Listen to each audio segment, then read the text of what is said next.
කොහොමද ඔයාලට? ඔන්න එහෙනම් අද කතාවේ 14 වෙනි කොටස අරන් ආවා.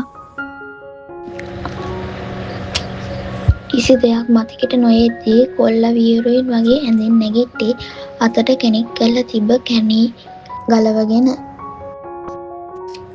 කොන්ද දෙසින් දරාගන්න බැරි වේදනාවක් දැනුණත් ඇඳෙන් බැස්ස ගමන් නියෝගේ කොලර් එකෙන් අල්ලගත් ආදිය දත් මිටි කමින් ඇහුව ප්‍රශ්නෙට නිස්තිසා වගේම ගැස්සුනෙත් ඒ ප්‍රශ්නෙට දෙන්න ඕන උත්තරේ හිතාගන්න බැරුව. කෝනියෝ මගේ කෙල්ල කොහෙද කියපන්. ආදිය නියෝගේ කොලර් එකෙන් අල්ලගෙන අහද්දී නියෝ හිටියේ කොල්ලට උත්තරය දී ගන්න බැරුව. තිසා ගෝවත් කියපන් නීතිකෝ. නියෝගෙන් උත්තරයක් නැති තැන ආදීර් තිසා දිහාවට හැරෙද්දී යසස් වගේම තිසත් නියෝගේ පෙනුමෙන් ආදීර් දිහාවට ඇස් යොමු කරන් ඉද්දී කොල්ලට තවත් කේන්ති ගිය එකයි උනේ. හරි උඹලට කියන්න බෑනේ මම්ම හොයාගන්නම්. නියෝවත් තල්ලු කරලා දාලා ආදීර් ඩෝ එක දිහාවට අඩිය තිබ්බත් ඊළඟ මොහොතේ යසස් කිව්ව කතාවට ආදීර් අහපව් හැරුණේ ඒ කිව්ව කතාව හිතාගන්න බැරුව. ආදීර් නංගි මෙහෙ නෑ. පැය 40කට පෙර නියෝ සර්ගේ ට්‍රැකර් එක ඇක්ටිවේට් වුණා. නියෝ තිසා හර්ෂ වගේම වීරවර්ධන දුන්න වීරවර්ධනගේ ළඟම ගෝලයෝ 6 දෙනෙක් එක්ක වාහන වලින් සැක හිතෙන තැන්වලට යන්න පිටත් වෙලා ඉන්න අතරමයි ආදීර්ගේ සිග්නල් එක ආවේ. ලොකේෂන් බලපන්. විනාඩි 20ක දුර බං. පොලිසියට ලොකේෂන් යවපන්. නියෝගේ විධානයෙන් තිසා පොලිසියත් එක්ක ලොකේෂන් එක ෂෙයා කරගනිද්දී හර්ෂ වගේම යසසුත් නොවිසෙල්ලෙන් වරින් වර වෙලාව බැලුවේ වාහන දෙකම සපුගස් කන්ද පහු කරනකොට. තව කොච්චර දුරද? කිලෝමීටර් 19යි. වාහන දෙකම පාරේ දූවිලි අතරින් ආදීර් ෂෙයා කරපු ලොකේෂන් එක විදිහට අතරල දාපු කර්මාන්ත ශාලාවක ප්‍රවේශයේ ඉදිරි පිටින් බැහැගත් නියෝ ගේට් එක ලොක් කළ නිසාම ඊළඟ තප්පරේ ගේට් එකෙන් පැන්නේ තිසා යසස් හර්ෂ වගේම වීරවර්ධන හර්ෂගේ සහයට දුන්න පිරිසත් ගේට් එකෙන් ඇතුළට පනිද්දී. ඒත් එක්කම වගේ කන්නඩි පුපුරුවමින් යාර කීපයක් එපිටින් තියෙන විශාල කර්මාන්ත ශාලාව දෙසින් එක එල්ලේ වෙඩි හඬවල් දෙකක් ඇසෙද්දී නියෝ වගේම හැම කෙනෙක්ම කර්මාන්ත ශාලාව දිහාවට වේගයෙන් දුවගෙන ගියේ මෙතෙක් වෙලා සංගවගෙන තියාගෙන හිටපු පිස්තෝල අතට අරන්. නියෝ තිසා වගේම වීරවර්ධනගේ මිනිස්සු දෙන්නෙක් අතත් පිස්තෝල රැඳෙද්දී නියෝ හර්ෂ හා ආරක්ෂකයන් 3 දෙනෙක් එක්ක කර්මාන්ත ශාලාවේ එක් පසකින් ඇතුළු වන්න උත්සාහ දරද්දී තිසා හර්ෂ වගේම ඉතිරි ආරක්ෂකයින් තිදෙනා ගොඩනැගිල්ලේ පසුපසට ගමන් කරේ. මේ වෙනකොටත් සිදු නොවිය යුතු දෙයක් සිදු වෙලා තියෙන බවට ඕනෙවටත් වඩා සාක්ෂි ලැබෙද්දී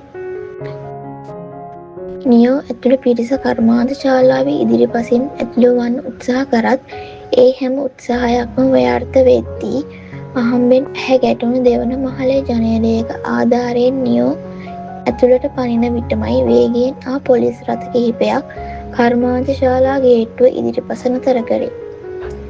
දෙවන මහලට පැනගත්ත නියෝ හර්ෂ වගේම ආරක්ෂකයන් තිදෙනා තරමක් දුර්වන වූ බිත්ති අතරින් ඉදිරියට ඇදෙන්න ගත්තේ තිසාගේ ටීම් එක ඒ වෙනකොටත් පිටිපස්සේ දොරෙන් කර්මාන්ත ශාලාවට ඇතුළු වෙද්දී.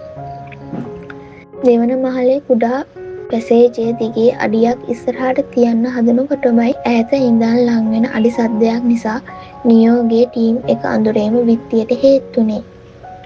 තවත් තප්පර කිහිපයක් ඇතුළත ඉදිරියෙන් තිබූ පඩිපෙළට වම්පසින් දිව ආ තරුණයෙක් දකුණු පස වූ විශාල පුමුතුරුණු ඉවත් කරගෙන ලෑලි දොරකින් ඇතුළු වී නොපෙනී ගියේ තවත් පමා නොවී නියෝගේ ටීම් එක වේගයෙන් පඩිපෙළ බහිනකොට.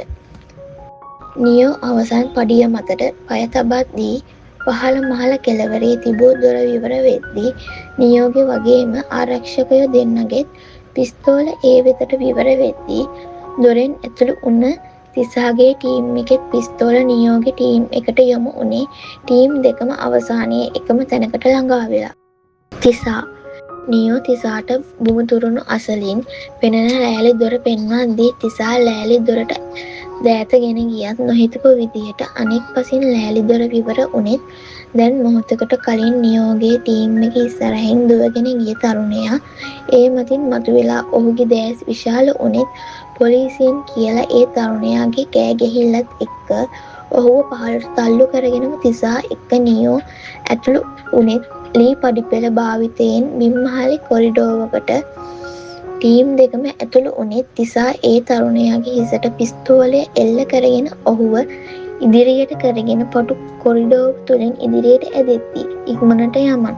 තප්පර කිහිපයක් තිසා ඒ තරුණයාව ඉදිරියට කරගෙන යකඩ දොරින් මතුවෙනවත් එක්කම ඇතුළේ හිටපු අසංගගේ ගෝලයෝ වෙඩි ප්‍රහාර එල්ල කරන්න ගත්තෙත් බිම්මහල කෙළවර විවර වුණු දොරකින් නීතිය අරගෙන තරුණයෙක් නොපෙනී යන හැටිත් ඔහුගේ පසුපසින් තවත් පුද්ගලයෙක් නොපෙනී යන හැටිත් නියෝගේ ඇස්වලට අහු වුණත් ඊළඟ මොහොතේ කිසිම සැලවීමක් නැතුව බිමට වැටිලා ඉන්න ආදිර් දිහාවට නියෝගේ ඇස් යොමු වෙද්දී හර්ෂ වගේම නියෝ තිසාගේ අනිත් ආරක්ෂකයෝ කවර් එක අරන් ආදීර්ට ලං වුණේ කණුවකට මුවා වෙලා. ආදීර් නැගිටපන්. හර්ෂ ආදීර්ගේ කම්මුලකට තට්ටුවක් දැම්මත් කිසිම ප්‍රතිචාරයක් නැති වෙද්දී නියෝ පිස්සුවෙන් වගේ ආදීර්ගේ පපුව මත දෑත තියලා පපුව තෙරපන්න ගත්තේ තවදුරටත් ආදීර්ගේ හුස්ම නොවැටෙන නිසා. සර්ට මොකද? අසංගගේ ගෝල යන විනාඩියකටත් අඩු කාලෙකින් ආරක්ෂකයන් යටත් කර ගනිද්දී තිසා බිම දන ගසාගෙනම ලං වුණේ ආදීර්ට. නංගි කෝ නියෝ? අපි එන්න කලින් උන් පෙන්න. නංගිව බලන්න හර්ෂ සර් ඉක්මනට. උන්ට වැඩි දුරක් යන්න බෑ. නිමල් පවන් වරෙන් මාත් එක්ක. හර්ෂ වීරවර්ධනගේ ළඟම ආරක්ෂකයෝ දෙන්න එක්ක නියෝ පෙන්නුව දොර දිහාවට දුවනකොට ආයෙමත් ආදීර්ගේ හුස්ම වැටෙන්න ගත්තේ නියෝ යසස් ආදීර්ව පොලිසිය සහයෙන් හොස්පිටල් එකට ගෙන එද්දී ආරක්ෂකයෝ දෙන්නත් එක්ක විවර වුණු දොරින් පටු කොරිඩෝව දිගේ ඉදිරියට ඇදෙද්දීම ඇහුනේ වේගයෙන් වාහනයක් පන ගන්නලා යන හඬ. ෂිට් ඉක්මනට.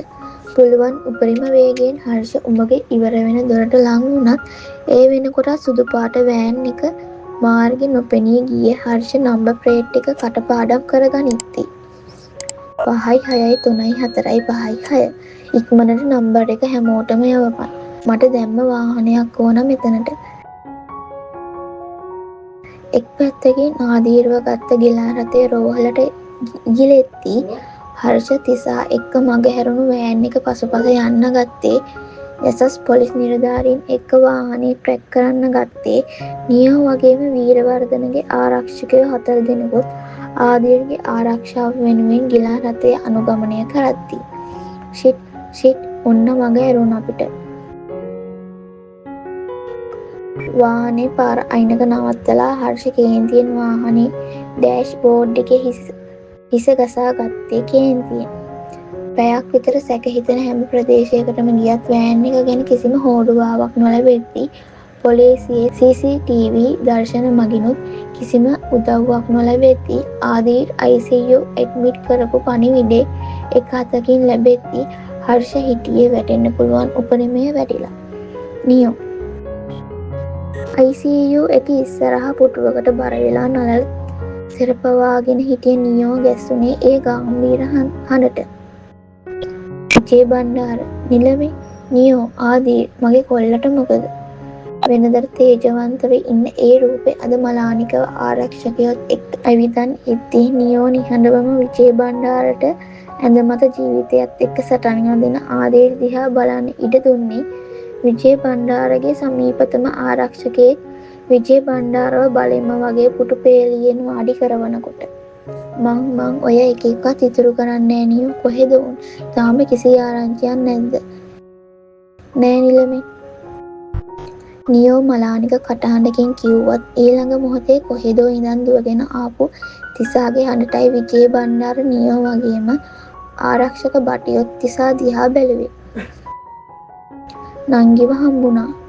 කියන්න ආපු දේ විජේ බණ්ඩාර නිසා අතරමඟ නතර වෙනකොට විජේ බණ්ඩාර වගේම නියොත් පුටු වලින් නැගිට එකට. ඒත් තිසා හඬ අඩු කරලා නියෝ ළඟට ලං වෙද්දී විජේ බණ්ඩාරගේ තීනු ඇස් නතර වෙලා තිබ්බේ තිසා ගාව. ඒත් වාහනේ අතරමඟදී ඇක්සිඩන්ට් වෙලා. තිසාගේ මුවින් ඒ වචන ටික පිට වෙනකොට නියෝගය වගේම තිසාගේ හැසිරීම් එක්ක විජේ බණ්ඩාර මේ හැම දෙයක්ම තප්පර කිහිපයක් ඇතුළත තේරුම් ගත්තේ ආදීර්ගේ ආරක්ෂකයන් දෙදෙනා ආදීර් තරම්ම වද වෙන අනිත් පුද්ගලයා තමන්ගේ අනාගත ලේලිය හැර වෙන කිසිම කෙනෙක් නොවන්න බැරි නිසා. කොහෙද ඒ දරුවා? කොයි හොස්පිටල් එකේද? ඇම්බියුලන්ස් එක ජෙනරල් එකට යන ගමන් නෙලමි.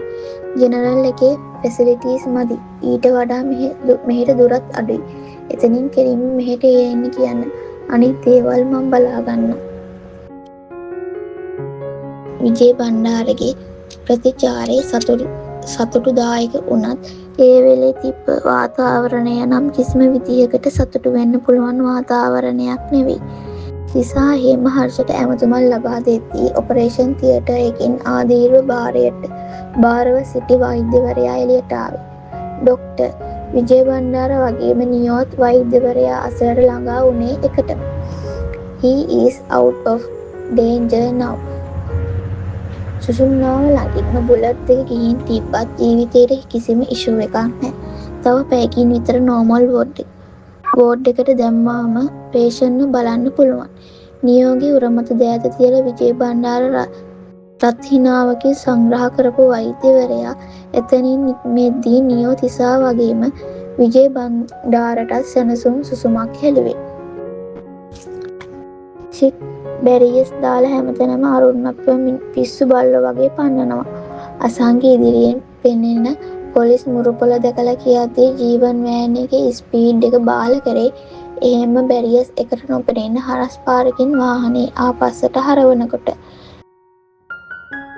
දැනුණු දැඩි හිසේ කැක්කුමයි කලාන්ත ගතියයි එක්ක නේතිට සිහි ආවත් මොහොතක් දැස් නොඇරම වාහනේ ඇතුලේ වෙන සංවාදයට සවන් දුන්නේ. දැස් පියවී යන මත්තෙන් උණු හැම සිදුවීමක්ම ආයෙත් චිත්‍රපටයක සිදුවීම් පෙළක් මෙන් මතකයට ගලාගෙන එද්දී සෙමෙන් දැස් ඉවර කරද්දී ඩ්‍රයිවිං සීට් එකට එහා පසින් වාඩි වෙලා ඉන්න අසංග ඩ්‍රයිව් කරන ජීවන් වගේම කෙල්ල ඉන්න පසුපස ආසනේ නින්දකට වැටිලා ඉන්න රත්නෙවත් වාහනේ රිවර්ස් කරපු හරස් පාර අතරින් පෙනෙන පොලිස් මුරපොලත් එක්ක කෙල්ල කරේ එහෙම සීට් එකෙන් නැගිටලා දොර අරින්න උත්සාහ කරපු එක. ඒත් කෙල්ල නැගිටිනවත් එක්කම ජීවන්ගේ ඇස් මිරර් එකට යොමු උනෙත් කෙල්ල දොරට අත තියනවත් එක්කම එක අතක් ස්ටයරින් වීල් එකට අත තියාගෙන අනිත් අතින් කෙල්ලගේ අතකින් ඇදලා ගත්තේ බැලන්ස් නැතුව කෙල්ලට ආයෙම සීට් එකට ඇදගෙන වැටෙනකොට. ඒත් ඊළඟ මොහොතේ අසංගගේ සහයට අසංග වගේම මෙතෙක් වෙලා නිදාගෙන හිටපු වීරෙත් කෙල්ලව අල්ලගන්න උත්සාහ කරනකොට කෙල්ල වීරට හිසෙන් පහරක් එල්ල කරේ. ඒ පහරින් වීර ජනේල වීදුරුව දිහාවට විසික්කෙද්දී අසංග ඉස්සරහ සීට් එකේ ඉඳන් බාගෙට හැරිලා නේතිව අල්ලගන්න ආසාර්ථක උත්සාහය දෙද්දී නේති අසංගගේ දෑත දසන් වලට මැදි කරගත්තේ. ඊළඟ මොහොතේ නේති දෑතින්ම ජීවන්ගේ කෙල ග්‍රහණය කරගන්නකොට අතහැරපන්.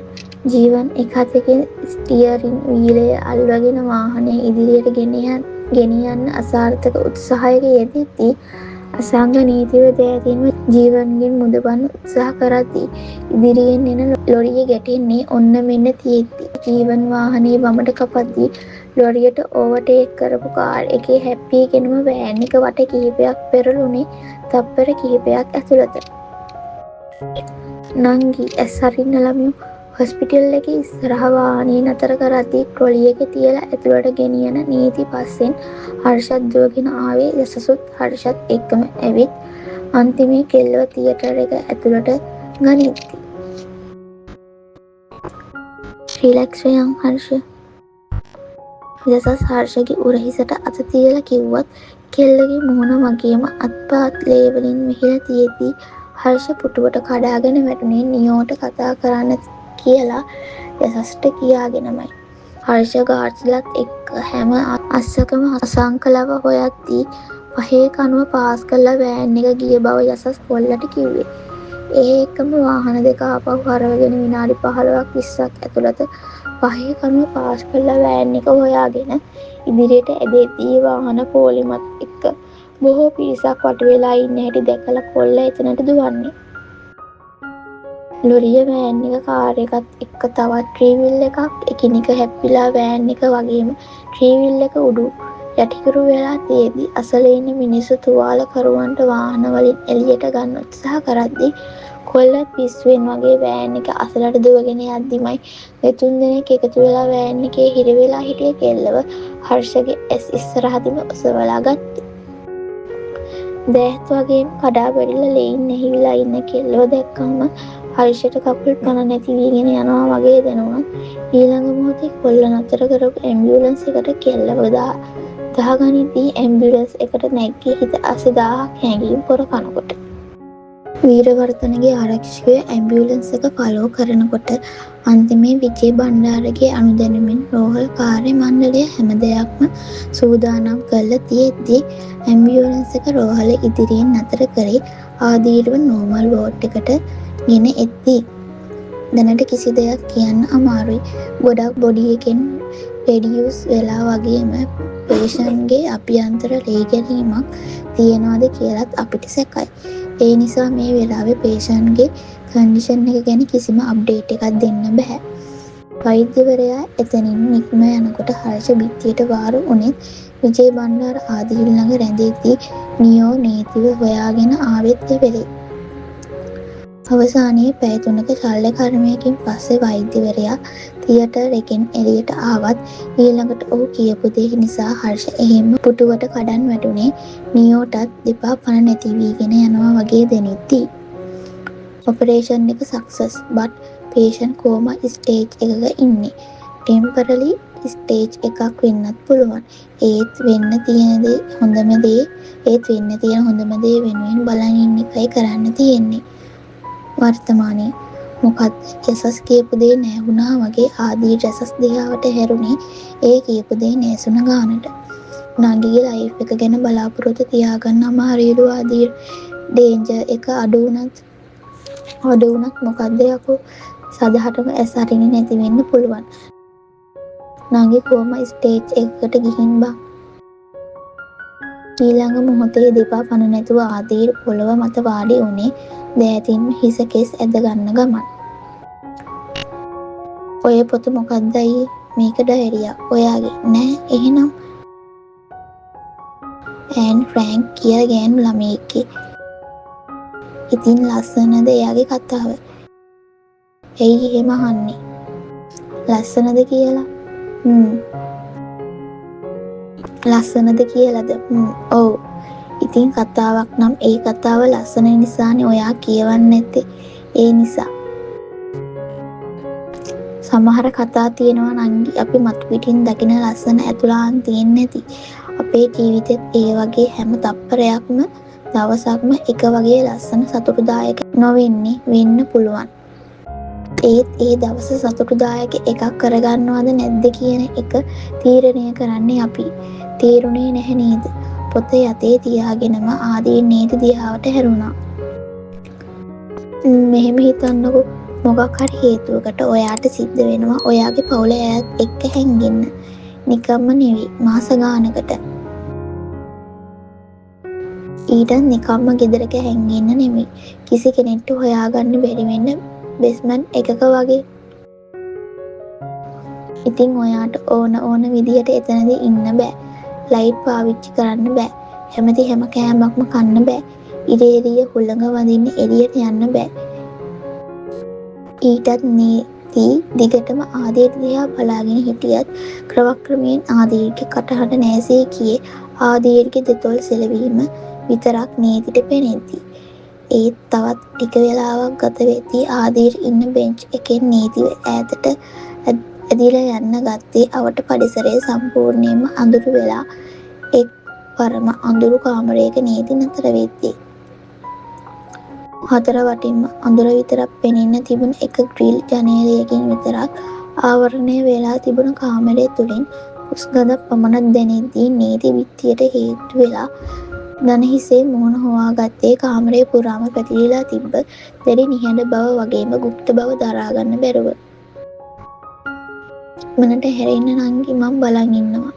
නීතිගේ දෑත් විතරේදී කැබල්ලකින් පිස දමපු ඒ රූපෙ නීතිගේ නළල මත දෙතොල් තැවරුවා. තවත් තප්පර කිහිපයක්ම ඒ විදිහටම හිටපු ඒ රූපෙ ලොකු හුස්මක් පිට කරලා නීති ගාවින් මෑත් වුණේ ඔරලෝසුව දිහා එක් වරක් බලලා. ඒත් එක්කම මගේ දොරෙන් බලාපොරොත්තු වුණු කාන්තා රූපෙ වතුර බෝතලයකුත් අතේ තියාගෙන ඇවිදගෙන එද්දි ඔහු ඇයට සිනහවකින් සංග්‍රහ කරේ ඇයත් ඔහුට පෙරලා සිනහවකින් සංග්‍රහ කරනකොට. මං බැලුවා අද පුතා පරක්කු එයි කියලා. හදිස්සි මීටින් එකක් වැරුණම්ම ෆොරින් ක්ලයන්ට් කෙනෙක් එක්ක දැනුත් විනාඩි 5කට බලලා යන්න ආවේ. හැමතිස්සෙම හොස්පිටල් දුවන් එන්න එපා පුතේ. උදේට රෑටයි ආවහම ඇතිනේ. අනිත් වෙලාවල් වලට මං ඉන්නවනේ. එහෙම බෑනේ අම්මා. මට පාළුයින් ඉතින් මේ කෝල්ම බලන්න නැතුව. අනේ මේ කොල්ලනම් ඉන්නකො මං තාත්තට කේලම කියන්න. විජේ බණ්ඩාර පුංචිනේ නෙමේ ඔෆිස් එකේ ඉඳන් හැම වෙලේම මෙහෙ දුවගෙන එනවා කියලා. අම්මා කේලම් කියන්න ගියාට වැඩක් නෑ. එයත් දන්නවා මම මෙහෙ කියලා. මං දැන් එනකොට ඔය දොඩම් ටික අම්මට දෙන්න කිව්වෙත් එයාම තමයි. ඒ පිරිමි රූපේ කාන්තා රූපෙට එහෙම කියද්දී කාන්තා රූපේ ඒ තරුණ පිරිමි රූපේ වෙනදගත්තේ ඒ පිරිමි රූපේ අයිතිකාරයත් ඒ කාන්තා රූපේ අයිතිකාරයාගේ තුරුල මොහොතක් ගත කරනකොට. දැන් යන්න පුතා වැඩ පාඩු කරගන්න එපා. අපෝ මූ මෙහෙද මට හිතුණා හද්දවදක් එනකොට. උඹට මම මෙතෙක් වෙලා කාන්තා රූපේ වැළඳගෙන හිටපු ඒ තරුණ පිරිමි රුව දොරෙන් මතුවුණු රූප ගෙල වටා අත්‍යවල දෑත් අතර ඒ කෙනාගේ හිස කරගත්තේ නීතිගේ ඇඳ අසල ඉන්න කාන්තා රූපෙත් මේ දෙන්නගේ වැඩ දිහා බලාගෙන සිනහ වෙනකොට. ආදී රෙපා යකෝ හුස්ම ගන්න බෑ. කවන්නේ උඹට ගඳයි කිව්වනේ ඒ නිසා හුස්ම ගන්නේ නැතුව ඉඳපන්. එතකොට උඹට ගඳ සුවඳවල් එන්නේ නෑනේ හර්ෂ. විහිළුවක් බං කරේ. අතහැරපන් දැන් මාව මෙතනම ඝාතනය කරන්න හදන්නේ නැතුව. අන්තිමේ හර්ෂගේ බෙල්ල ආදී අතහැරියේ දෙන්නම ආයෙ පාරක් මූණ දිහා බලාගෙනම hina වෙන ගමන්. ඔව් නීති ළඟ හිටියේ වෙන කවුරුවත් නෙමෙයි ආදී. ඒ වගේම දැන් ආවේ හර්ෂ. එතකොටම නීති ළඟම ඉන්න කාන්තා රූප වෙන කවුරුවත් නෙමෙයි නීතිගේ අම්මා. මීට අවුරුදු 1කමාරකට කලින් වෙච්ච ඇක්සිඩන්ට් එකෙන් නීති කෝමා එකකට වැටෙද්දී ඇක්සිඩන්ට් එකෙන් දවස් 5කට පස්සේ නීතිගේ අම්මට සිහිය ආවේ. එදා ඉඳන් අම්මට සම්පූර්ණයෙන්ම සුව වෙනකම් ආදී කෙල්ල වෙනුවෙන්ම හැම යුතුයකමම කෙල්ලගේ අම්මට ඉටු කරද්දී. තවත් මාස 3ක් ගත වෙනකොට සම්පූර්ණයෙන්ම සුවය ලැබපු කෙල්ලගේ අම්මා ඒ වෙනකොටත් හැමදේම දැනගෙන ආදීව මුළු හදවතින්ම පිළිගත්තේ අද වගේ දවසින් දවස ඒ මව්පුතු සම්බන්ධය ශක්තිමත් කරලා. ආදී දන්නේම නැතුව අවුරුදු 1කමාරක් ගිහින් මටත් හිතා ගන්න බෑ. උඹ හොඳින්ද? ඇයි උඹ එහෙම අහන්නේ? නැහැ නිකන් එන්න බෑනේ. නියෝ මට පොඩි අප්ඩේට් දෙනවා ඉතින් ඒකයි. මට හිතුණා ඔය ඩබල මගෙන් සැලරි අරන් තොට සපෝට් කියලා හිටපන්කෝ මං අද හවසට අල්ලගන්න. hina වෙන්න එපා බොරුවට. හැමදාම රැට බැල්කනියට ගිහින් කියවනවා වගේ කියවපන්. හැමදේම කියලා හිත නිදහස් කරගනි. පිස්සුද මං? ඒ උන්ගේ බොරු. බැල්කනියට වෙලා මොනවා කියවන්නද මං? ඇඳට වෙලා රෙද්දක් පොරවගෙන නිදා ගන්නවා මිසක්. හර්ෂගේ පිටට තට්ටුවක් දාගෙන ආදීර වාහනයට නැගිද්දී හර්ෂ දෙයක් සාක්කුවේ රුවාගෙන හුස්මක් පිට කරේ. ආදීර්ගේ වාහනේ ඈතින් නොපෙනී යන දිහා බලාගෙන. මොකෝ මේ පාළු හිතිලද? ආදීර් ජොනීගේ හිස හැමින් පිරිමදිදී ජොනී ආදීර්ගේ ඇඳින් හිස තියාගත්තේ තවත් අත ගන්න කියන්න වගේ.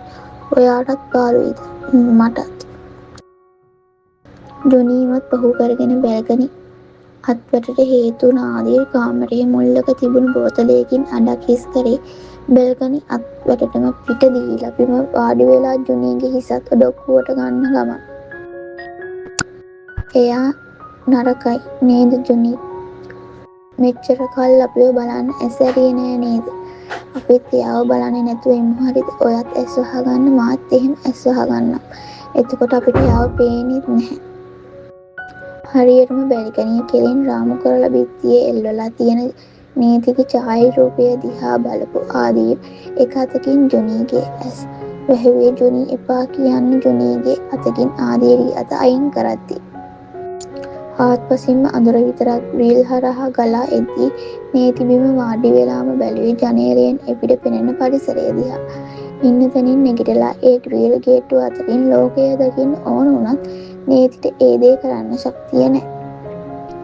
තප්පරෙන් තප්පරේ තියෙන හැම ශක්තියක්ම හීන වෙලා දැස් බොඳ වෙලා යනවත් එක්කම මුළුමනින්ම අඳුරු වුණා විතරයි කියලා දැක්කේ.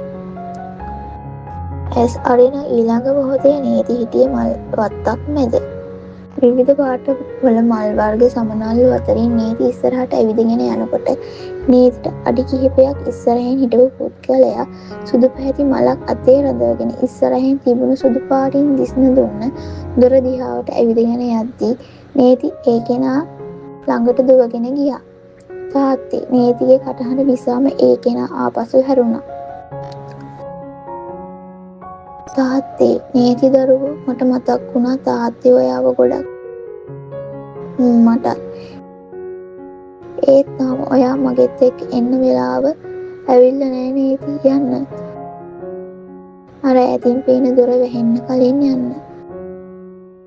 මං වගේම ආදරය කරන අය ඔයා වෙනුවෙන් ඒ දොරෙන් එහා පැත්තේ ඉඳන් බලන් ඉන්නවා. ඒත් තාත්තේ මට BP එක අඩු වෙනවා ඩොක්ටර්. නර්ස් ඉක්මන් කරන්න. නීතිට සම්බන්ධ කරලා තිබුණු යන්ත්‍රවල අංක ක්‍රමයෙන් වෙනස් වෙලා තනි ඉරක් ඇදී යන්න ගත්තේ වෛද්‍යවරයන් වගේම හෙදියන් නීතිගේ නැවතුණු හදවත නැවත පණ ගන්නවන්න උත්සාහ කරද්දී. ජූල් 10ක් වැඩි කරන්න. තාම නෑ ඩොක්ටර්. නීතිට තාත්තගේ කටහඬ එක්කම තවත් කිහිප දෙනෙක්ගේ කටහඬවල් ඇහුණත් ඒ කිසි කෙනෙක්ගේ කටහඬක් හඳුනගන්නවත් ඒ ඇහුණ දේවල් මොනවද කියලාවත් නීතිට ගාණක් උනේ නැහැ. යන්න නීති. තවත් පරක්කු නොවී යන්න. මං වෙනුවෙන් අම්මව බලාගන්න. තවත් මොහොතකින් කෙල්ලගේ තාත්තා කෙල්ලව නොපෙනී යන සුදු පැහැ වලාව තුලට තල්ලු කරේ අවසන් වරට නීති දිහා බලාගෙන. කෙල්ලගේ තාත්තා මදහසකින් කෙල්ලට සමුදුන්නේ නීති ඊළඟ මොහොතේ අවකාශයේ ඉඳන් ඇදී ගිහින් අධික වේදනාවක් එක්ක මුළු ඇඟ පුරාම අමුතු හිරිවැටීමක් උඩු දුවනකොට මතු සම්බන්ධයි. අද කතාව කොහොමද යාළුවනේ? හොඳයිද? ඔයාලා කතාවට ආසයි නම් ෂෙයා කරලා කමෙන්ට් එකකුත් දාන්න අමතක කරන්න එපා. ඊළඟ කොටසින් හමු වෙමු.